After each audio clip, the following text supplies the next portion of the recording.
And welcome back to commerce classes. तो आज हम लेकर आए हैं आपके लिए ह्यूमन रिसोर्स मैनेजमेंट का पार्ट 4। तो ये क्लास आपकी यूज़फुल होने वाली है HPSC assistant professor, state PGT commerce, HPSC PGT commerce और यूजीसी नेट के स्टूडेंट्स के लिए ये क्लास यूज़फुल होने वाली है। तो चलिए शुरू करते हैं हमारी क्लास को। देखिए, सबसे पहले हम बात करेंगे यहाँ पे परफॉर्मेंस अप्रेजल के बारे में।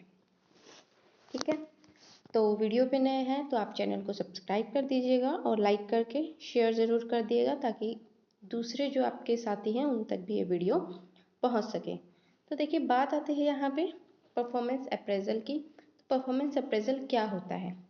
देखिए, एम्प्लॉय होता है, ठीक है, एम्प्लॉय होता है, वो वर्क करता है किसी भी ऑर्गेनाइजेशन में। तो उस ऑर्गेनाइजेशन में उसने क्या काम किया है, काम को कितना सही तरीके से किया है, ठीक है, उस चीज़ का वहाँ पे क्या होता है, एक असेसमेंट होता है। और उसी असेसमेंट को यहाँ पे क्या कहा जाता है, परफॉर्मेंस अप्रेजल यहाँ पे कहा जाता है। यानी कि आपने अपना काम कितनी कार्यकुशलता से किया है, कितना सही तरीके से किया है, उसी चीज़ को यहाँ पे क्या कहा जाएगा, परफॉर्मेंस अप्रेजल कहा जाएगा। ठीक है, चलिए इसको एक एग्जांपल से समझ लेते हैं। मान लीजिए आपकी कोई जॉब लगती है, ठीक है, मान लीजिए आपकी जॉब लगती है। तो जॉब के टाइम पे आपका एक प्रोबेशन पीरियड होता है। प्रोबेशन पीरियड होता है, जैसे बैंकिंग में या इंश्योरेंस वगैरह में क्या होता है, यूजुअली एक प्रोबेशन पीरियड होता है। और उस पीरियड में क्या होते हैं, आपकी जो परफॉर्मेंस है उस पर एक रिपोर्ट बनती है। जो भी आपके आप जिसके अंडर काम करते हो वो आपकी क्या करता है, जो रिपोर्ट है परफॉर्मेंस रिपोर्ट वो बनाने का काम करता है और वो रिपोर्ट बना करके आगे भेजता है। उसी रिपोर्ट के बेस पर आपका जो असेसमेंट है वो सक्सेसफुली किया जाता है कि आप हमारी जो संस्था है उसके लिए आप कितना इफ़ेक्टिव हो, ठीक है, आपका टाइमली काम कर रहे हो या नहीं कर रहे हो, आप कोई मिसबिहेव तो नहीं करते हो, ठीक है, वो सब चीज़ें यहाँ पे देखी जाती है। और उसी के बेस पे आपका आगे उस संस्था में आप कितने टाइम तक रुक सकते हो, इस चीज़ का वहाँ पे फिक्सेशन होता है। डन, चलिए तो देखिए अब हम इसको शुरू करते हैं। आई होप कि आपको ये छोटी छोटी चीज़ें समझ में आ गई होंगी। मेन पॉइंट यही है कि क्या करना, आपने जो भी काम किया है उसका असेसमेंट करना, उसका मूल्यांकन करना, यहाँ पे क्या कहलाता है, परफॉर्मेंस अप्रेजल यहाँ पे कहलाता है। तो देखिए क्या कहा गया है, performance appraisal is a process of boosting the morale of new employees to their job efficiently and effectively. यानी कि उन्हें अपना काम करने के लिए उनके मोरल को क्या करना है, यहाँ पे हाई करना होता है ताकि वो अपना काम एफिशिएंटली और इफेक्टिवली यानी कि बहुत ज़्यादा अच्छे तरीके से वो अपना काम कर सके। ठीक है, it indicate how well an individual is fulfilling the job requirement. तो इसमें क्या देखा जाता है कि एक इंडिविजुअल है, एक व्यक्ति है, वो अपनी जॉब को किस तरीके से कर रहा है, अपनी उस जॉब की रिक्वायरमेंट है। यानी कि वो जॉब जो जॉब है, जैसे किसी जॉब में हो गया कि 10 यूनिट्स आपको प्रोड्यूस करनी है तो उसको कितने अच्छे तरीके से कर रहा है। आपको डाटा तैयार करना है तो वो डाटा आपने कितने अच्छे तरीके से तैयार किया है। तो ये सारी चीज़ें वहाँ पे देखी जाती हैं।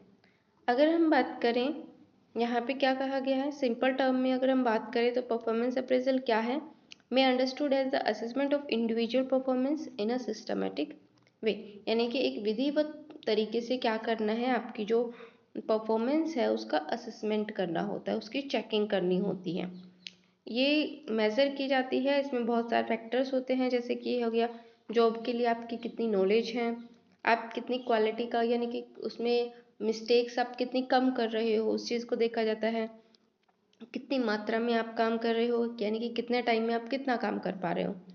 इनिशिएटिव लीडरशिप एबिलिटीज़, ये क्या होती है कि आप कुछ काम को करने के लिए बढ़ चढ़ कर भाग ले रहे हो या दूसरों को प्रोत्साहित कर रहे हो, उस चीज़ से होता है। सुपरविज़न हो गया, ठीक है, आपको कितने सुपरविज़न की ज़रूरत पड़ी है। कोऑपरेशन, आपने दूसरों का कितना सहयोग किया, दूसरों ने आपका कितना सहयोग किया, ठीक है, यानी कि आपके तालमेल किस तरीके के हैं। और जजमेंट, इन सभी बेसिस पर क्या होता है, आपकी जो परफॉर्मेंस है उसको मेज़र यहाँ पे किया जाता है। आगे क्या कहा गया है, Thus, it is a process that involves determining and communicating to an employee how he or she performing the job ideally and establishing A plan of improvement. यानी कि क्या कहा गया है इसमें, डिटरमाइन किया जाता है, कम्युनिकेट किया जाता है कि कोई व्यक्ति किसी काम को किस तरीके से कर रहा है और उसमें वो किस तरीके का इम्प्रूवमेंट यहाँ पे कर सकता है। तो परफॉर्मेंस अप्रेजल ये हमारे यहाँ पे क्या हो गया, एक फॉर्मल स्ट्रक्चर हो गया क्या करने का, मेजर करने का और इवेल्युएट करने का कि एक जॉब के संबंध में आप किस तरीके से काम कर रहे हो। ठीक है, आपने अपना काम ठीक से किया है या नहीं किया है, फ्यूचर में आप किस तरीके का काम करने वाले हो, क्योंकि अभी जो आपने काम किया है उसी के बेस पर आपके फ्यूचर को यहाँ पे डिटरमाइन कर लिया जाता है। उसके बाद आपका यह देखा जाता है कि एम्प्लॉई जो ऑर्गेनाइजेशन है सोसाइटी में किस तरीके से वो वेल डेवलप हो सकेगा। ठीक है, ऑर्गेनाइजेशन के लिए वो कितना फ़ायदेमंद है, सोसाइटी के लिए वो कितना फ़ायदेमंद है और वो उसमें खुद में अपना जो सीखने की क्षमता है वो यहाँ पे कितनी है, इस चीज़ को यहाँ पे मेज़र किया जाता है। तो परफॉर्मेंस अप्रेजल यहाँ पे क्लियर हो गया कि आपने कोई जॉब है, उस जॉब के रिगार्डिंग आप किस तरीके से परफॉर्म कर रहे हो, आपकी एबिलिटीज़ क्या है, आपकी क्वालिटी क्या है, आप दूसरों के साथ किस तरीके से सहयोग कर रहे हो, आपका सुपरविज़न में आपको जो सुपरविज़न आपका किया जाए उसमें आप किस तरीके का कोऑपरेशन कर रहे हो। ठीक है, आप अपना काम अच्छे से कर रहे हो, आप रेगुलरली अपने आप में इम्प्रूवमेंट लेके आ रहे हो या नहीं लेके आ रहे हो, इस चीज़ का असेसमेंट आपका किस में किया जाएगा, परफॉर्मेंस अप्रेजल में किया जाएगा। नेक्स्ट अगर हम बात करें टाइम ऑफ अप्रेजल, मूल्यांकन का समय यहाँ पे क्या होता है, तो informal appraisal are conducted whenever the supervisor and personnel feel it necessary. ठीक है, यानी कि जब भी उसको ज़रूरी लगेगा तभी वो क्या कर सकता है, ये असेसमेंट कर लेता है। यूजुअली ये कैसा होता है, 6 मंथ भी हो सकता है, एनुअली भी होता है। जैसे जहाँ जिस कंपनी में हम जॉब करते थे वहाँ पर भी कैसे होता था, ये 6 मंथली अप्रेजल होता था। ठीक है, हर 6 महीने में अप्रेजल होता था, उसके बाद रिपोर्ट बनती थी, रिपोर्ट बन के हेड ऑफिस में जाती थी। तो इसी तरीके से टाइम ऑफ अप्रेजल होता है। कभी कभी ये जो 3 महीने के लिए भी हो सकता है। ठीक है, यानी कि साल में 4 बार हो गया, 6 महीने का भी हो सकता है, एनुअली भी हो सकता है। इस तरीके से जो ये अप्रेजल का टाइमिंग यहाँ पे हो सकता है। अब अप्रेजर यहाँ पे कौन कौन हो सकते हैं, देखिए अप्रेजर कोई भी व्यक्ति हो सकता है, एक जो पर्सनल डिपार्टमेंट में भी खुद हो सकते हैं, अप्रेजल ग्रुप भी हो सकता है, या फिर कोई एक पर्टिकुलर पर्सन डिसाइड किया जा सकता है, या जिसके अंडर आप काम कर रहे हो वो भी यहाँ पे क्या हो सकते हैं, अप्रेजर हो सकते हैं। ठीक है, तो जैसे यहाँ पे बताया हुआ है क्या क्या, सुपरवाइजर हो सकता है, सेल्फ अप्रेजल यानी कि आप अपना खुद का मूल्यांकन भी यहाँ पे कर सकते हो, कोई सलाहकार हो सकता है, पीयर्स हो सकते हैं जो साथ में काम करने वाले लोग होते हैं, सबऑर्डिनेट्स हो सकते हैं जो आपके अंडर काम कर रहे हैं, और कस्टमर्स भी यहाँ पे क्या हो सकते हैं, आपके अप्रेजर हो सकते हैं। डन, चलिए आगे हमें क्या बताया हुआ है, जो ऑब्जेक्टिव है आपके परफॉर्मेंस अप्रेजल का वो क्या होता है। तो ऑब्जेक्टिव यहाँ पे क्या होता है, based on competence and performance. ठीक है, योग्यता पर डिसाइड होता है ये कि आप कितनी एबिलिटी है आपके पास। ठीक है, परफॉर्मेंस अप्रेजल आपने किया, आपको पता लगा कि एक पर्टिकुलर एम्प्लॉय में कितनी एबिलिटी है, तो उसी के बेस पे उसका आगे यहाँ पे क्या होगा, प्रमोशन के चांसेस उसके इंक्रीज हो जाते हैं। सेकेंडली अगर हम बात करें, देखिए ये वही बात हो गई, प्रोबेशनरी पीरियड में क्या होता है, उनका सर्विस को कंफर्म करने के लिए बार बार उनका अप्रेजल किया जाता है कि उन्होंने एक पर्टिकुलर क्राइटेरिया को मीट कर लिया है या नहीं कर लिया है, जिससे कि हम उनको क्या कर सके, एक परमानेंट जॉब ऑफर कर सके। ट्रेनिंग करने के लिए, डेवलपमेंट के लिए कि क्या अभी उस एम्प्लॉय में थोड़ी बहुत कमी है जिसके लिए हम उसको ट्रेनिंग या उसका डेवलपमेंट करें ताकि वो काम को और अच्छे तरीके से कर पाए, इस चीज़ को भी देखा जा सकता है। It can serve as a basis of pay raise. ठीक है, यानी कि ये क्या करता है, आपकी जो पेमेंट है उसको बढ़ाने के काम में भी आता है। तो इसलिए भी आप क्या कर सकते हो, परफॉर्मेंस अप्रेजल करवा सकते हो। साथ ही साथ यहाँ पे क्या बताया गया है, to let employee know where they stand. ठीक है, तो इससे क्या पता चलता है एम्प्लॉयज़ को कि वो कहाँ खड़े हैं और उससे बेहतर वो किस तरीके से कर सकते हैं, उसके लिए उनको गाइडेंस भी यहाँ पे कुछ दिया जाता है। कम्युनिकेशन यहाँ पे इम्प्रूव होता है किसके बीच में, सुपीरियर और सबऑर्डिनेट के बीच में, और डिटरमाइन करता है human resource program such as selection, training, transfer have been effective और नॉट। कि ये जो सिलेक्शन आपने किया है, इसके बाद अगर आपने ट्रेनिंग करके आप परफॉर्मेंस अप्रेजल कर रहे हो तो वो ट्रेनिंग कितनी यहाँ पे सक्सेसफुल रही है, ट्रांसफ़र आपके यहाँ पे कितने सक्सेसफुल रहे हो, इस चीज़ का भी यहाँ पे क्या हो जाता है, इवैल्यूएशन हो जाता है। नेक्स्ट अगर हम बात करें तो यहाँ पे आता है हमारे पास एडवांटेज। यहाँ पे क्या क्या है, तो एडवांटेज हमारे पास बहुत सारे होंगे, जैसे कि हमने जो ऑब्जेक्टिव पढ़े थे उसी को भी हम यहाँ पे क्या कर सकते हैं, एडवांटेज में लगा सकते हैं। जैसे सबसे पहले हमारे पास यहाँ पे क्या था, प्रमोशन का था, कि परफॉर्मेंस अप्रेजल से प्रमोशन करने में क्या हो जाती है, आसानी हो जाती है। सुपरवाइजर क्या कर पाता है, आसानी से असेसमेंट कर पाता है कि हमारे पास जो एम्प्लॉय है वो कितने एफिशिएंट है और कितने टाइम के बाद हमें उन्हें क्या करना है, प्रमोशन करना है, या फिर हमें उनको डिसमिस करना है, या फिर डिमोटिवेट करना है। डन। आगे क्या होता है, सिलेक्शन। जैसे हमने बात की थी प्रोबेशन पीरियड में हम क्या करते हैं, उनके परफॉर्मेंस को चेकअप करते हैं ताकि हमें ये पता लग सके कि हमें उन्हें जॉब ऑफर करनी है या परमानेंटली या फिर नहीं करनी है। तो इस चीज़ का भी यहाँ पे क्या हो जाता है, डिसाइड हो जाता है। एम्प्लॉयज़ का डेवलपमेंट के लिए देखिए, डेवलपमेंट और ट्रेनिंग, अगर किसी एम्प्लॉय में कुछ कमी है, उसके उसके काम में कुछ कमी है और आपको पता है कि वो ट्रेनिंग से दूर की जा सकती है, तो परफॉर्मेंस अप्रेजल के थ्रू आपको उसकी कमी का पता लग जाता है। देन आप क्या कर सकते हो, उन्हें ट्रेनिंग दे सकते हो या फिर डेवलपमेंट के थ्रू क्या कर सकते हो, उनकी जो भी कमियां हैं आप उनको दूर यहाँ पे कर सकते हो। उसके बाद आता है कंपनसेशन। अगर आपको कंपनसेशन पॉलिसी यहाँ पे डिसाइड करनी है या फिर आपको उनके जो कंपनसेशन है उसमें कुछ इंक्रीज करना है, डिक्रीज करना है, तो ये बेस्ट मेथड होता है परफॉर्मेंस अप्रेजल। इसके थ्रू आप क्या कर सकते हो, कंपनसेशन को डिसाइड कर सकते हो कि कितना पैकेज आपको यहाँ पे एक्स्ट्रा यहाँ पे देना है। नेक्स्ट अगर हम बात करें तो हमारे पास आता है इफेक्टिव कम्युनिकेशन। इफेक्टिव कम्युनिकेशन का मतलब यहाँ पे क्या हो जाता है, देखिए एक पर्सन होता है जो कि क्या होता है, ये मान लीजिए हमने कह दिया कि एक है सुपरवाइजर और एक है यहाँ पे क्या, एम्प्लॉय। एम्प्लॉय को सुपरवाइज कौन कर रहा है, सुपरवाइजर कर रहा है। तो सुपरवाइजर और एम्प्लॉय के बीच में जो कम्युनिकेशन चैनल है वो कैसा रहेगा, स्ट्रॉन्ग यहाँ पे रहेगा, इफेक्टिव रहेगा। वो उसको बताता रहेगा कि किस तरीके से आपको कौन सा काम करना है, ठीक है। और वो उसकी स्किल्स को भी क्या करता रहेगा, धीरे धीरे और ज़्यादा उनको बढ़ाने की कोशिश करता रहेगा। तो employer can understand and accept skill of subordinate. उसके ऑर्डिनेट के जो सबऑर्डिनेट है उनकी जो स्किल्स है उनको क्या किया जाता है, एक्सेप्ट किया जाता है और उन्हें समझा जाता है। आल्सो अंडरस्टैंड क्रिएट क्या होता है, यहाँ पे एक विश्वास का वातावरण यहाँ पे क्रिएट होता है, जिससे इंडस्ट्रियल रिलेशन भी कैसे होते हैं, अच्छे होते हैं। Helps in maintaining cordial and congenial labour management relationship, वही बात बताई हुई है। इससे क्या होता है, एम्प्लॉयज़ का जो मोरल है वो यहाँ पे इंक्रीज होता है और उनमें काम करने की भावना उत्पन्न होती है।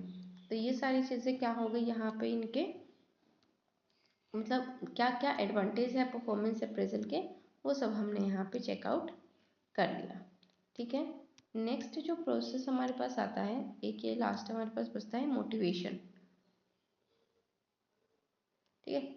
मोटिवेट होते हैं इससे कि अगर कर्मचारियों की परफॉर्मेंस बहुत अच्छी आती है तो वो क्या करते हैं, नेक्स्ट टाइम भी बहुत अच्छा काम करने की कोशिश करते हैं, जिससे कि उनकी जो परफॉर्मेंस की रेटिंग है वो और ज़्यादा इंक्रीज हो सके, ठीक है। एक यहाँ पे रैंकिंग मेथड बताया हुआ है। ये जो रैंकिंग मेथड है ये किस चीज़ का है, यहाँ से शुरू करते हैं। ये जो स्लाइड है ये थोड़ा गलत लग गई है, ये वाला जो मेथड है ये आपका मेथड है यहाँ पे परफॉर्मेंस अप्रेजल का, ठीक है। तो बेसिकली यहाँ पे 9 तरीके से हम क्या करेंगे, परफॉर्मेंस अप्रेजल को यहाँ पे सीखने की कोशिश करेंगे। तो पहला जो परफॉर्मेंस अप्रेजल है वो हम रैंकिंग से ही स्टार्ट कर लेते हैं, ठीक है। इसमें क्या होता है बेसिकली, जैसे कि मान लीजिए एक संस्था में 10 एम्प्लॉयज़ काम कर रहे हैं, तो इन 10 एम्प्लॉयज़ को क्या की जाएगी, रैंकिंग दी जाएगी कि कौन सा फर्स्ट आया है, कौन सा सेकंड आया है, कौन सा थर्ड है, कौन सा फोर्थ है। इस तरीके से यानी कि इनको न्यूमेरिकली क्या दी जाएगी, यहाँ पे रैंकिंग के दी जाएगी एक एम्प्लॉय को दूसरे एम्प्लॉयज़ के कंपेरिजन में, ठीक है। और जिसकी रैंकिंग सबसे कम होगी वो सबसे ऊपर होगा और जिसकी रैंकिंग सबसे ज़्यादा होगी वो यहाँ पे नीचे होगा। इस तरीके से ये क्या हो जाता है, परफॉर्मेंस अप्रेजल का एक मेथड यहाँ पे हो जाता है। तो वही सब बातें इसमें बताई हुई हैं।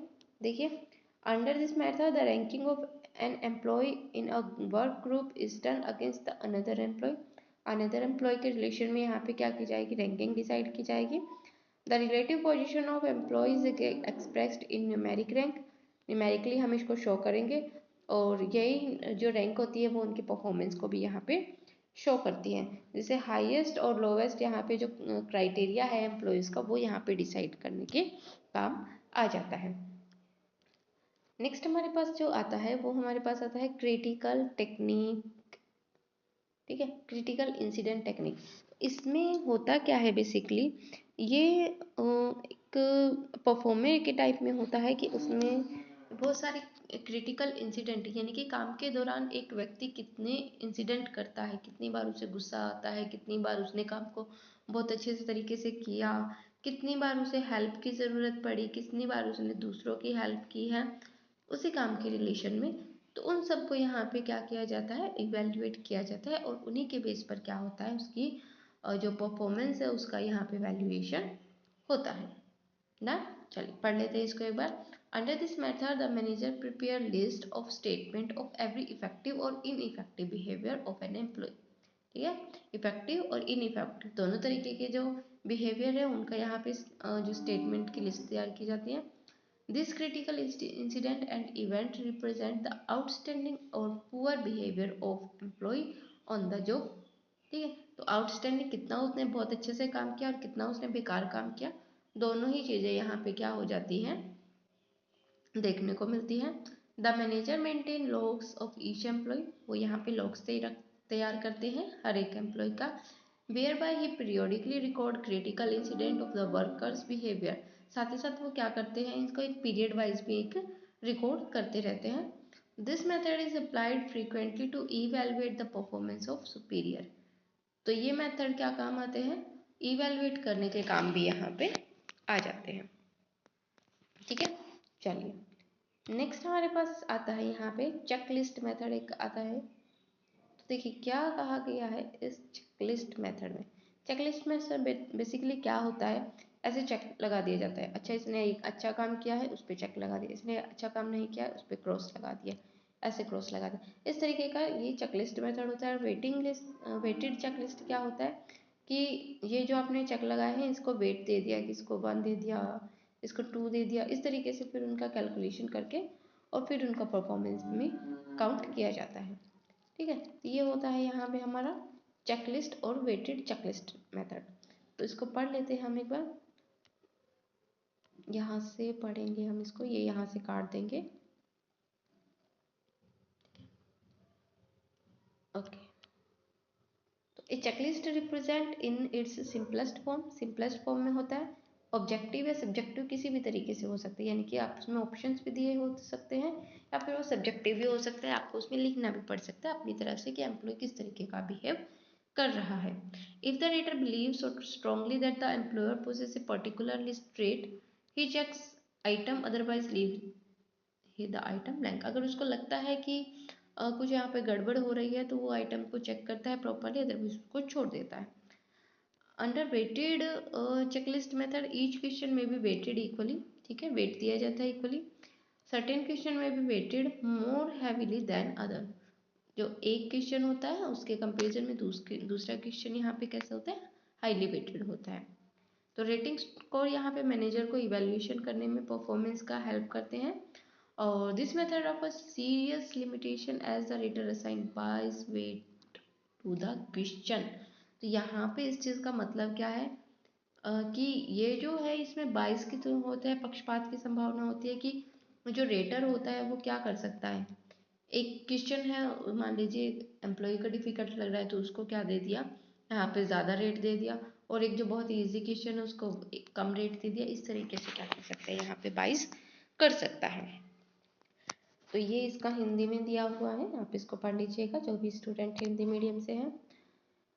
ओके नेक्स्ट हमारे पास आता है ग्राफिक रेटिंग स्केल। तो ग्राफिक रेटिंग स्केल जैसे कि नाम से ही है कि ग्राफ बना दिया जाता है ऐसे ऐसे करके कि कभी उसने काम कम किया, कभी ज़्यादा किया, कभी उसने आउटपुट कम दिया, इस तरीके से क्या होता है एक ग्राफ यहाँ पे मेंटेन कर दिया जाता है।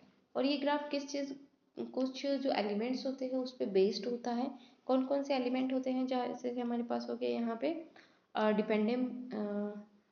डिपेंडेंट एबिलिटी यहाँ पे कितने कैसी है कि वो दूसरों पर कितना निर्भर रहता है, इनिशिएटिव, कितनी पहल क्षमता का वो यूज़ करता है, कितना आगे बढ़ चढ़कर किसी काम में वो भाग लेता है। साथ ही साथ यहाँ पे आउटपुट देखा जाता है कि कितना आउटपुट उसने दिया है with in a time period, attendance उसके कितनी रही है, कितनी उसने एब्सेंट लिए हैं, वो सब भी यहाँ पे देखा जाता है। एटीट्यूड किस तरीके का है उसका काम के प्रति, ये सब चीज़ें चेक की जाती है। और साथ ही साथ उसका कोऑपरेशन दूसरों के साथ, वो कितने सहयोग की भावना से काम करता है। ये सारे इसके क्या हो जाते हैं, एलिमेंट्स हो जाते हैं, जिनको ध्यान में रखकर क्या बनाया जाता है, ग्राफ बनाया जाता है। ठीक है, आगे क्या कहा गया है यहाँ पे, each rating scale range excellent to poor. ठीक है, तो इसमें क्या होती है रेटिंग, एक्सीलेंट भी हो सकती है, गुड हो सकती है, पुअर भी हो सकती है। इस तरीके से यहाँ पे होती है रेटिंग, और उसमें से एक जो भी क्राइटेरिया होते हैं उसके अकॉर्डिंग उसको एक्सीलेंट, किसी एम्प्लॉइज को एक्सीलेंट मिलता है, किसी को गुड मिलता है, और किसी को पुअर भी यहाँ पे मिल जाता है। नेक्स्ट जो हमारे पास टेक्निक आती है वो आती है बिहेवियरली एंकर रेटिंग स्केल। सबसे ज़्यादा इम्पोर्टेंट टेक्निक है और बहुत बार ये क्वेश्चन में पूछा भी गया है। नेट के जो 2016 से पहले वाले जो होते थे उसमें तो ये एग्जामिनर का फेवरेट क्वेश्चन होता था, क्योंकि उसके बाद का मैंने इतना ध्यान नहीं दिया है। 16 में नेट क्वालिफाई हो गया था, तो उसके बाद मैंने ध्यान नहीं दिया। ठीक है, तो ये जो टेक्निक है बार्क, इसको बोलते हैं बार्क, BARC, बहुत ज़्यादा पूछा जाता है कि एक तो क्वेश्चन यही बन जाता है जो ये बार्क टेक्निक है ये किस चीज़ की है। तो आपको ये याद रखना है बार्क टेक्निक किसकी है, यहाँ पे परफॉर्मेंस अप्रेजल की टेक्निक होती है। अच्छा, इसमें क्या होता है, ये कॉम्बिनेशन होता है रेटिंग स्केल और क्रिटिकल इंसिडेंट। क्रिटिकल इंसिडेंट जो हमने फर्स्ट में पढ़ा था उसमें क्या होता था कि जो एम्प्लॉय है वो कितना इफेक्टिवली और एफिशिएंटली अपनी जॉब के लिए बिहेव करता है, वो सारे इंसिडेंट क्या किए जाते थे, रिकॉर्ड किए जाते थे। और रेटिंग में क्या होता है, रेटिंग दी जाती है कि वो काम को किस तरीके से कर रहा है। ठीक है, ये होती है रेटिंग मेथड। तो क्या कहा गया है यहाँ पे, देखिए, this method is a combination of rating and critical incident technique of employees performance evaluation. ठीक है, इवेल्यूशन करने के लिए the critical indicators serve as anchor statement on a scale and rating usually contains 6 to 8 specifically defined performance dimension। तो इसमें भी क्या कहा गया है कि 6 से 8 तक कुछ डायमेंशंस होते हैं, उसी के बेसिस पर क्या किया जाता है, एम्प्लॉयज़ को रेटिंग यहाँ पे दी जाती है। ठीक है, 6 से 8 डायमेंशन अब वो कुछ भी हो सकते हैं, हो सकता है वो आपका एटीट्यूड हो सकता है कि वो आपकी अटेंडेंस हो सकती है, आप कितने अच्छे से काम कर रहे हो, आपने कितने यूनिट्स का उत्पादन किया है, आप कितने टाइम तक में कर सकते हो, आपने कितना टाइम कम लिया है, आपने कितना टाइम ज़्यादा लिया है। तो ये सब चीज़ें इसमें मैटर करती हैं। ठीक है, 6 से 8 यहाँ पे डायमेंशंस को देखते हुए जो टेक्निक होती है बार्क टेक्निक, उसको यूज़ किया जाता है रेटिंग स्केल और क्रिटिकल इंसिडेंस। ठीक है, इन दोनों का ये क्या होता है, मिक्सचर होता है। नेक्स्ट अगर हम बात करें तो ये हमारे पास आता है फोर्स चॉइस क्लास, जिसको हम बोलते हैं जबरन चयन विधि। ठीक है, तो डरना नहीं है इसको देख के, जबरन चयन विधि को देख के पढ़ लेते हैं हम इसको। इसमें क्या कहा गया है, तो इसमें क्या है, प्राइमरी पर्पस यहाँ पे क्या होता है of choice this method is to correct the tendency of a rate to give consistency high to low rating to all employees. इसमें होता बेसिकली क्या है कि जो एक टेंडेंसी होती है कि किसी को हाई देना, किसी को हाई ही रेट देना है, किसी को लो ही रेट देना है। ठीक है, तो वो उस चीज़ को यहाँ पे क्या किया जाता है, करेक्ट किया जाता है। तो हाई और लो को यहाँ पे छोड़ दिया जाता है और उसकी जगह क्या लेके आए हैं ये, फिर पॉजिटिव और नेगेटिव यहाँ पे रेट दिया जाता है कि उस जो एक एम्प्लॉय है उसका बिहेवियर किस तरीके का है। ठीक है, और जिसकी अगर क्वालिटीज़ जो कैसी होती है ऑर्गेनाइजेशन के लिए बिहेवियर होती है, उसको प्लस क्रेडिट मिल जाता है, और जिसका बिहेवियर थोड़ा सा रूड होता है या थोड़ा सा डिफरेंट होता है उसके लिए यहाँ पे जो माइनस नंबर यहाँ पे उनको दे दिया जाता है। The bucket get on overall plus rating when the positive factor right. ठीक है, और जब पॉजिटिव सारे फैक्टर आएंगे तो उसको क्या मिलेगा, यहाँ पे प्लस रेटिंग मिलेगी, और जब फैक्टर नेगेटिव हो जाएंगे तो उसको माइनस रेटिंग मिलना यहाँ पे शुरू हो जाएगी। ठीक है, तो ये जो हमारे पास मेथड हो गया कौन सा हो गया, फोर्स चॉइस मेथड। नेक्स्ट हम बात करें तो हमारे पास आता है management by objective, MBO। MBO के बारे में भी आपने बहुत सुना होगा, फ्यूचर ओरिएंटेड ये स्कीम होती है। ठीक है, इस चीज़ को आपको हमेशा याद रखना है। कैसे स्कीम होती है ये, शायद यहाँ पे लिखा हुआ नहीं है। It require the management to set specific measurable goal with each employee. ठीक है, उसमें क्या किया जाता है कि प्रत्येक व्यक्ति के लिए, प्रत्येक जो एम्प्लॉय है उसके लिए जो कुछ गोल्स है वो यहाँ पे डिसाइड किए जाते हैं। Then periodically discuss the latter progress, और उसके बाद क्या की जाती है, उनकी जो प्रोग्रेस होती है उसको यहाँ पे डिस्कस किया जाता है। ठीक है, it is thus a kind of goals and setting and appraisal program. कैसे प्रोग्राम हो गया कि गोल को पहले तो क्या करो, सेट करो, और बाद में उनको क्या करो, अप्रेज करो। ठीक है, इस तरीके का ये प्रोग्राम होता है। कैसा होता है ये प्रोग्राम, बेसिकली हमारा, इस चीज़ को आप याद रखेंगे, फ्यूचर ओरिएंटेड प्रोग्राम होता है। क्वेश्चन बन सकता है कि MBO किस तरीके का प्रोग्राम है, या फिर फ्यूचर ओरिएंटेड कौन सा परफॉर्मेंस अप्रेजल प्रोग्राम है या मेथड है। इस तरीके से क्वेश्चन आपसे पूछा जा सकता है, तो इस चीज़ का भी आपको यहाँ पे ध्यान में रखना है।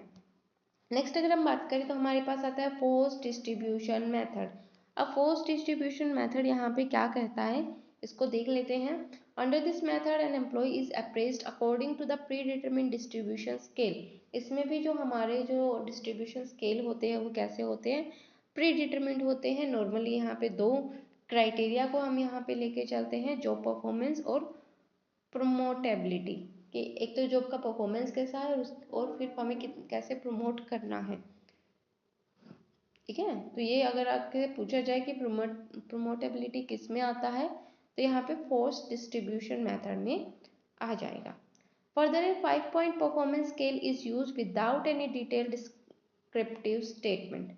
ठीक है, यहाँ पे जो एक 5 पॉइंट परफॉर्मेंस स्केल यहाँ पे यूज किया जाता है, जैसे वर्कर ऑफ आउटस्टैंडिंग मेरिट में भी प्लेस्ड एट टॉप 10% स्केल। जैसे कि हमारी जो रैंकिंग होती है एग्जामिनेशन के थ्रू, वैसे ही इनका कुछ रैंकिंग सिस्टम होता है। जो सबसे ज़्यादा अच्छा परफॉर्मेंस देता है उसको 10% वाले में रखा जाता है। बाकी 20% वाले में कैसे आते हैं, गुड वाले आ जाते हैं। 40% में आउटस्टैंडिंग आ जाते हैं। 20% में यहाँ पे फेयर आ जाते हैं। और 10% में आपके कैसे आ जाते हैं, पुअर यहाँ पे आ जाते हैं। क्लियर है, तो इस चीज़ के ये सारे जो पॉइंट्स हैं बन के आए हैं, ये आपको याद में रखने हैं कि जो बहुत अच्छे वाले होते हैं, बिल्कुल आउटस्टैंडिंग होते हैं, वो कितने होते हैं, सिर्फ और सिर्फ 10%। रेस्ट 20% कैसे होते हैं आपके, अच्छे होते हैं। 40% आपके कैसे होते हैं, आउटस्टैंडिंग होते हैं।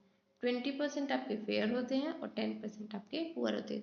10% बहुत ज़्यादा अच्छे, फिर 20% गुड होते हैं, 40% हमारे एवरेज भी हम इसको बोल सकते हैं, 20% फेयर होते हैं और 10% हमारे पुअर यहाँ पे होते हैं। ठीक है, नेक्स्ट क्या कहा गया यहाँ पे, apart from job performance as a criteria another equally important factor in this method is promotability. ये जो सारे किसके थे, परफॉर्मेंस स्केल के थे। प्रमोट एबिलिटी में क्या होता है, employees may be classified according to their promotion, it is a technique adapted merit. ठीक है, दिस स्केल में कंसिस्ट 3 पॉइंट, इसमें 3 पॉइंट्स यहाँ पे निकल के आते हैं। 3 पॉइंट्स को भी यहाँ पे देख लेते हैं कि प्रमोट एबिलिटी वाली जो टेक्निक है उसमें 3 पॉइंट कौन कौन से आते हैं। मटेरियल, प्रमोशनल मटेरियल हो गए यहाँ पे, मे और may not be promotional assistant, और third material is quite unlikely promotional material. तो ये हमारे पास क्या आते हैं, 3 यहाँ पे प्रमोशनल मटेरियल यहाँ पे निकल के आ जाते हैं। नेक्स्ट हम बात करें तो आता है यहाँ पे ग्रुप अप्रेजल। ग्रुप अप्रेजल नाम से ही डिनोट हो रहा है कि पूरे एक ग्रुप को ही हमें यहाँ पे क्या करना है, ग्रुप को ही अप्रेजल नहीं करना, पूरा एक ग्रुप मिलके क्या करेगा, एक एम्प्लॉय को यहाँ पे अप्रेज करने का काम करता है। तो ग्रुप कंसिस्ट, इसमें ग्रुप में अलग अलग तरीके के मेंबर हो सकते हैं। हो सकता है जो आपके जिसके अंडर आप काम कर रहे हो वो सुपरवाइजर हो सकता है।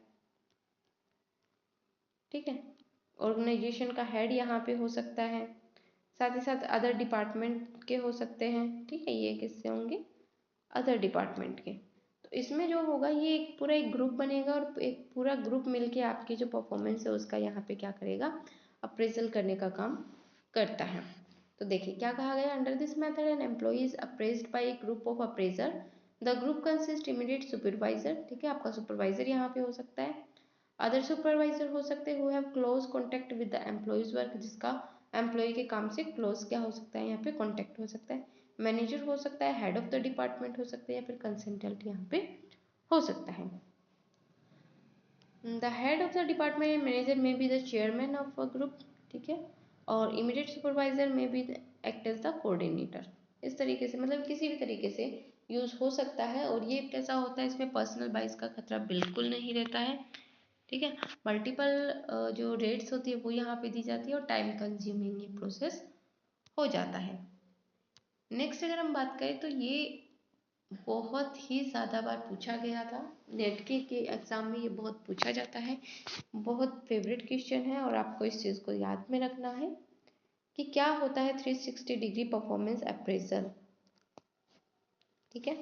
तो क्या होता है 360 डिग्री परफॉर्मेंस अप्रेजल, जो आपकी जो परफॉर्मेंस है उसका मूल्यांकन यहाँ पे कौन कौन करते हैं, आपका सबऑर्डिनेट, आपके सहयोगी, साथ काम करने वाले, आपका मैनेजर यहाँ पे क्या करता है, आपको रेट देने का काम करता है, साथ ही साथ ये क्या होता है, एक सेल्फ असेसमेंट या सेल्फ अप्रेजल भी होता है, जिसमें आप अपने आप को क्या करते हो, खुद ही रेट देने का यहाँ पे काम करते हो, ठीक है। तो बहुत ही इंपॉर्टेंट होता है 360 डिग्री अप्रेजल, मतलब चारों तरीके से आपको क्या मिलेगा, यहाँ पे अप्रेजल मिलेगा, चाहे वो आपके सबऑर्डिनेट हो, या आप किसी के अंडर सबऑर्डिनेट हो, या फिर कोई हेड है, मैनेजर है, वो भी आपको यहाँ पे अप्रेजल देने का काम करेगा। साथ ही साथ आप खुद भी क्या करते हो, अपने आप को अप्रेज करने का काम यहाँ पे करते हो। एडवांटेज देख लेते हैं। एडवांटेज तो इसको बहुत अच्छे अच्छे और बहुत ही सारे एडवांटेज होते हैं, जैसे यहाँ पे मोर कॉम्प्रिहेंसिव है, परफॉर्मेंस आपकी जो निखर करके आती है, विश्वसनीयता यहाँ पे बढ़ती है, इम्प्रूव होती है, ठीक है, और आप अपने काम को और ज़्यादा अच्छे तरीके से करने की कोशिश करते हो। जो भी अंडर वैल्यूड व्यक्ति है, जो अपने आप को ये समझते कि नहीं मैं तो अच्छा काम नहीं करता, अगर उसको अच्छी रेटिंग मिलती है तो वो क्या होता है, काम करने के लिए मोटिवेट होता है यहाँ पे, और इंक्रीज करता है रिस्पॉन्सिबिलिटी टू द कस्टमर, और most staff takes part in the performance appraisal. तो ये कैसा होता है, ज़्यादा से ज़्यादा ऑनेस्ट रिव्यू यहाँ पे देखने को मिलते हैं, क्योंकि बहुत सारे लोग इसमें एक पर्टिकुलर पर्सन के लिए क्या करते हैं, अपना रिव्यू देते हैं। नेक्स्ट अगर हम बात करें इसके डिसएडवांटेज क्या होते हैं, तो देखिए डिसएडवांटेज भी बहुत सारे होते हैं। इसके हमने कहा कि बहुत सारे व्यक्ति यहाँ पे क्या करते हैं, पार्टिसिपेट कर सकते हैं। हो सकता है कि वो अपना जो ओपिनियन है वो बाइस्ड अपने ओपिनियन दे, किसी को नीचा दिखाने के लिए हम उसको क्या करते हैं, उसकी रेटिंग खराब कर देते हैं। तो इस तरीके से हो सकता है कि वहाँ पे कैसे हो जाए, रेटिंग यहाँ पे खराब कर दी जाए। दूसरा हमारे पास फीडबैक कैन बी यूजलेस हो सकते हैं if it is not carefully dealt, अगर वो केयरफुली ना लिए जाए तो। It will be hard to figure out the result, difficult हो जाता है यहाँ पे रिजल्ट को फिगर आउट करना। Extension of exchange of feedback can cause trouble and tension to several staff, दिक्कत हो जाती है। मान लीजिए सब अपने अपने काम में क्या होते हैं, बिजी होते हैं, उसके बीच आप किसी की परफॉर्मेंस अप्रेजल के बारे में कहो तो डिस्टर्बेंस यहाँ पे क्रिएट हो जाता है, टेंशन यहाँ पे हो जाती है कि एक्स्ट्रा काम यहाँ पे कुछ करना पड़ेगा। नेक्स्ट अगर हम बात करें, टाइम कंज्यूमिंग होता है, क्योंकि बहुत सारा स्टाफ इसमें इंक्लूडेड होता है तो टाइम कंज्यूमिंग हो जाता है। वायर जो एनवायरनमेंट है सस्पिशियस का वो यहाँ पे क्रिएट हो जाता है, और ऑनेस्टली मैनेज करना भी यहाँ पे क्या हो जाता है, डिफिकल्ट हो जाता है। नेक्स्ट यहाँ पे एक परफॉर्मेंस अप्रेजल हमारा यहाँ पे ख़त्म होता है। तो आपको ये वीडियो कैसी लगी, आप अपने रिव्यू हमें दे सकते हैं नीचे कमेंट बॉक्स में कमेंट करके, ठीक है। तो हमारा ये था परफॉर्मेंस अप्रेजल का पार्ट 4, जिसमें हमने डिस्कस कर लिया परफॉर्मेंस अप्रेजल और इसके ऑब्जेक्टिव क्या क्या होते हैं, किस तरीके से ये एडवांटेजेस होता है हमारे लिए संस्था के लिए। साथ ही साथ हमने एक टॉपिक और डिस्कस कर लिया जिसको हम बोलते हैं 360 डिग्री परफॉर्मेंस अप्रेजल, ठीक है। तो कल मिलते हैं नेक्स्ट वीडियो में। चैनल को सब्सक्राइब नहीं किया है तो सब्सक्राइब जरूर कर दीजिएगा, ताकि आपको आने वाली हर नोटिफिकेशन की क्या मिलते रहे, जानकारी यहाँ पे मिलती रहे। वीडियो पसंद आई हो तो लाइक ज़रूर कीजिएगा और अपने दोस्तों के पास शेयर भी ज़रूर कीजिएगा। Thanks for watching.